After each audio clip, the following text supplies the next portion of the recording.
মার মার রিভাইভ দে এবার আমি প্লে রিভাইভ দে আমি রিভাইভ দে মার মার মার রিভাইভ দে ঘুরে যাও এই বক্কার এই, তোর কি পড়াশোনা নাই? এই যে সকাল থেকে তুই গেমস খেলতেছিস, সামনে তোর পরীক্ষা, সে কথা কি তোর খেয়াল আছে? বাবা আর তো গেম খেলি না পরীক্ষার সময় আছে। এই শোন, তুই যেভাবে গেমস খেলতেছিস এতে তো তোর ব্রেন ড্যামেজ হয়ে যাবে। কারণ এই গেমস খেললে তোর মাথার ব্রেনটা গরম হয়ে যায়। এই মোবাইলটা যেমন খেলতে খেলতে মোবাইলটাই গরম হয়ে যায়, পরে বাটনে কোনো কাজ করে না। তা তোর ব্রেনটা তো ওইরকমই। এই গেমস খেলে খেলে ব্রেনটা গরম রাখিস, তারপরে কোনো পড়াশোনা বা মুখস্থ করতে গেলে আর মুখস্থ হয় না। তাই শোন, এই গেমস খেলা বাদ দে, গেমস খেলা বাদ দে, একটু পড়াশোনায় মনোযোগ দে।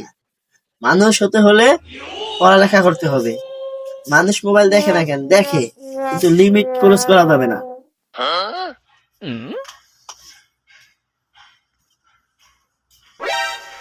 এখন গেম খেলতে আছিস আগে না তোর কুইজ পরীক্ষা?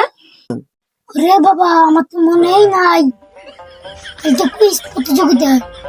শোনো, এই যে দেখো ইয়াছিন হাতা হাতে করে আসছে পড়াশোনা করার জন্য। এই ছেলেটা পড়ে, গেমস খেলতে পারে না। তুমি যেভাবে গেমস খেলো এভাবে তোমার রেজাল্ট ভালো হবে না। আগামীকালকে তোমার কুইজ প্রতিযোগিতা, এই জন্য কি করতে হবে? পড়াশোনা করতে হবে। মোবাইল দাও, আমি বই নিয়ে আসতেছি, একসাথে পড়বে, ঠিক আছে? এই ইয়াছিন, এখানে বসো। এই দুইজনে পড়া কমপ্লিট করো, ঠিক আছে? চল আমরা একসাথে পড়াশোনা শোনো, তোমাদেরকে একটা কথা বলি, তোমরা ছোট বাচ্চা, তেমন তো বোঝো না। তোমাদেরকে আমরা শাসন করলে ভাবো কি তোমাদের ক্ষতি চাই। প্রতিটা বাবা মাই চায় তার ছেলে সন্তান ভালোভাবে বেড়ে উঠুক। এই যে তোমাদের গেমস খেলা নিয়ে আমরা নিষেধ করি যারা গার্জিয়ান আছি, তোমরা ভাবো কি যে আমাদের খেলতে দিতে চায় না। এটা যে কত ক্ষতি হয় তোমরা তো জানো না। এখানে তোমার চোখের ক্ষতি হচ্ছে, নাম্বার 2 তোমার ব্রেনের সমস্যা হচ্ছে, তোমার সময় লস হচ্ছে পরীক্ষার সামনে। এর জন্য কি করতে হবে? ভালোভাবে পড়তে হবে। মোবাইল ধরবা, মোবাইল দিয়ে তোমরা শিক্ষামূলক কিছু দেখবা, ঠিক আছে?